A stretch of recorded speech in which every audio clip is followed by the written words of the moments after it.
Hi guys, so of course I'm so excited that I do a little Stephanie bounce because I'm pumped, and let's get right on to it. So today I'm going to talk to you about caffeine. Yes, a little bit of caffeine. It's a subject that I've revisited a few times, and people freak out. I'm like, yo, every time you freak out, I'm just like, anyone who has such a strong aversion to what I'm saying, I'm like, I feel kind of bad for them because it takes a lot for me to have a strong reaction on anything. If anything, I get pumped as my strong reaction. So today I want to talk again about the caffeine and about the shite that I've learned. So I've been keto coaching people, totally lame terminology, but it is what it is. What I'm trying to say is, after talking to, 500 people in over a year, a lot of people that drink caffeine have a barrage of elements. None of them have any neuroprotective properties. None of them have the antioxidant benefits that are touted and the vasodilation of the brain. What I get is a lot of sick, tired, and fat people who cannot sleep with jacked up skin. Coffee, caffeine. You kind of have to equate our bodies to the way we were as hunter-gatherers. And we were strong. We had very strong immune systems because our gut biome and our colon wasn't obliterated by bad life, bad food, bad sleep, blah, blah, blah, blah, blah, blah, blah, medications and so forth and so on, and caffeine. So what's the freaking problem with that darn caffeine that everybody touts as being so antioxidants, and they do the coffee enemas, and really, oh, come on. If this were so, if you could just go on the treadmill and then walk for 45 minutes and boom, get the business and get shredded and just like eat a ton of protein and get super jacked in muscle. And if you could just drink coffee and just get lean and ripped and fantabulous and great skin, then where are you guys? Because I'm looking for you. And you don't exist, yeah? Especially as you get older. So you take people who are post-35. Where are these superhuman people on friggin' cheese and friggin' like hormonal cheese especially, and on the caffeine? Why do they look inflamed if it's touted as being so darn healthy? So let's talk about some of the things it does do to your system. Like, it freaks your adrenal glands out, right? These P-shaped things that sit above your kidneys that control your fight or flight hormones and your reproductive hormones. Why do we need, if you need any non-essential food that much, something ain't right. Coffee's not essential. Water's essential. Protein is in every cell, and it's essential. Fat is in every cell lining, and it is incredibly essential. Our brain is mostly fat. Caffeine? I'm sorry, because I don't really think like right there is an essential need for caffeine. Especially our liver. It's like, ah! So, okay, it overstimulates your adrenal glands to produce more, what? Adrenaline. Because your body thinks it's running from a lion.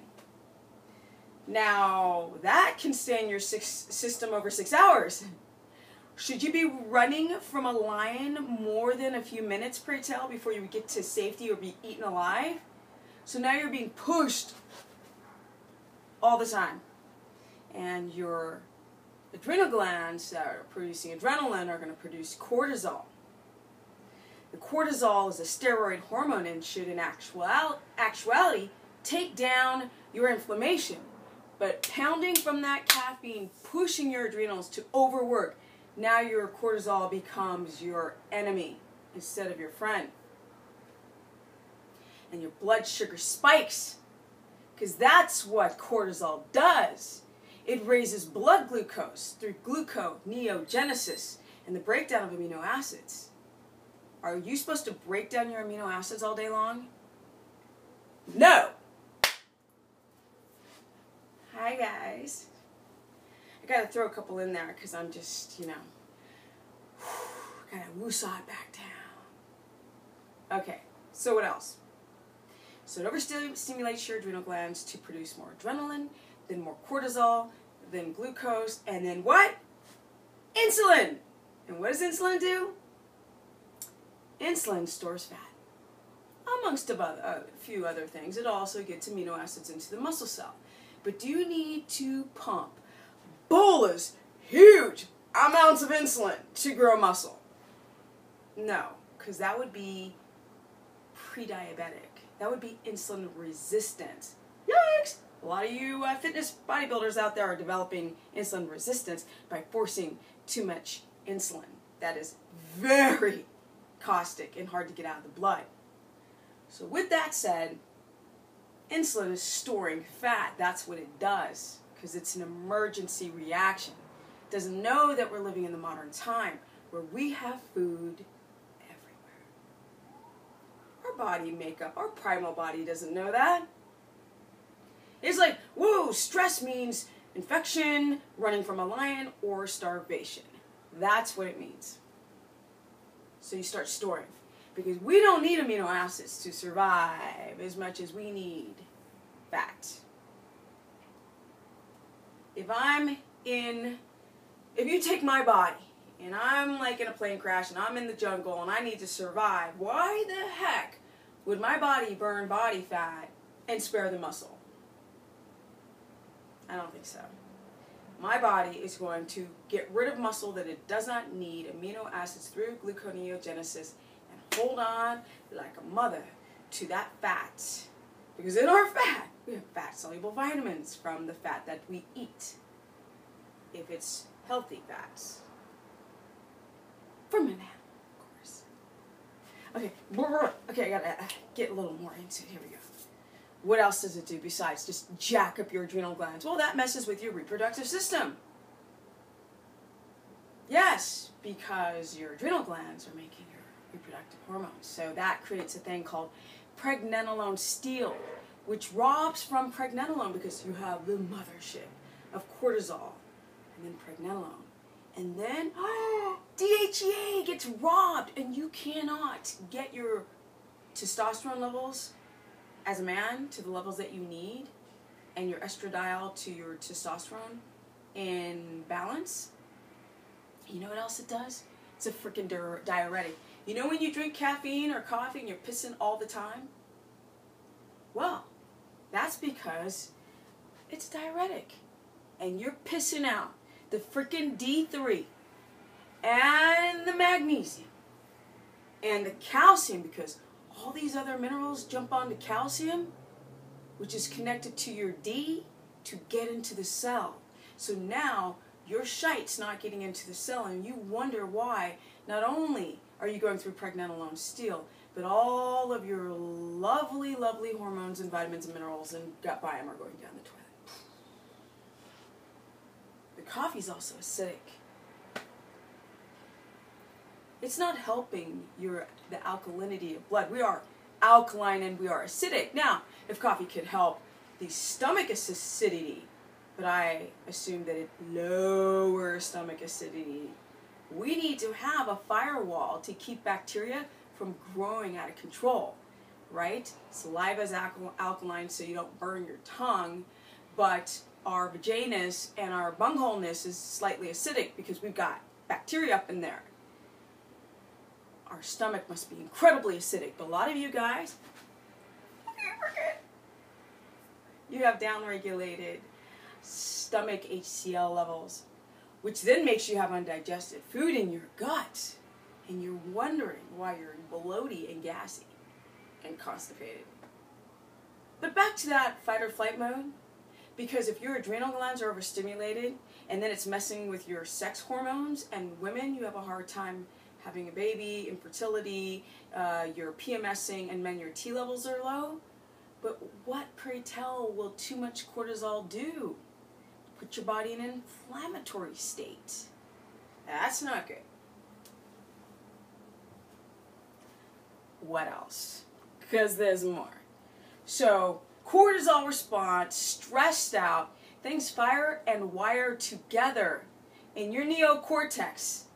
So you are used to living in stress. And now caffeine is stressing you out even more. And you don't even know it. Because you've read about the antioxidant benefits. Really? That shite has microtoxins on it. And it is GMO'd and has pesticides. And you're thinking about the antioxidants? How does that make sense? When it's just like our milk.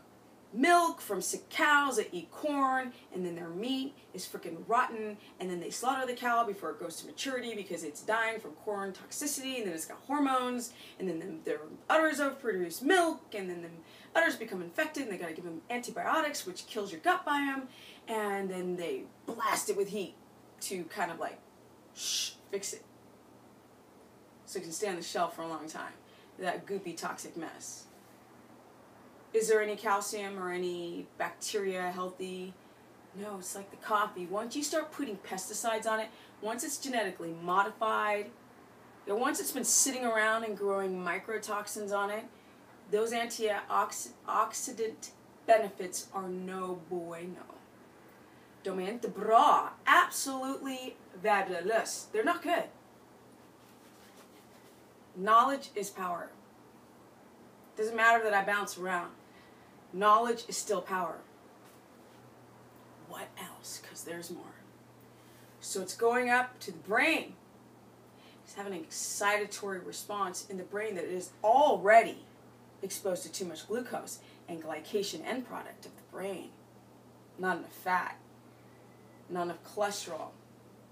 And then this overstimulation from the adrenaline. It's an excitatory response.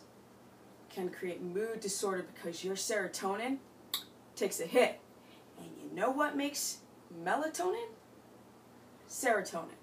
So your serotonin is downregulated, and you know what else happens to your melatonin? And then you guys are on melatonin pills. The worst stuff to ever take. Don't even bother taking it. Jack you up. Mess up your own natural, what is it? That loop, that feedback loop, and now your own melatonin is going down the toilet because you're taking oral, but that's a whole other subject. Okay, so serotonin's downregulated, your mood, your progesterone, happy hormone, that's downregulated, your T levels are dropped, you're estrogen dominant, and it slows down liver detoxification. The caffeine. That cup of coffee, that cup of joe. Not good. You can't sleep at night because you still have caffeine in your system. You're still in the fight or flight with cortisol. Your blood sugar's spiked. You downregulate your serotonin, which makes melatonin. And you cannot get to sleep, and you don't know why. Because you just had 1 cup in the morning. Or in the afternoon. Just 2. Really stuff. I've had a couple.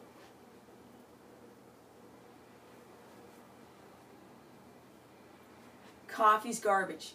You want your reproductive hormones to go down the toilet? Drink caffeine. You want your liver detoxification pathways to be sluggish? Drink caffeine. You know why people's skin is irritated?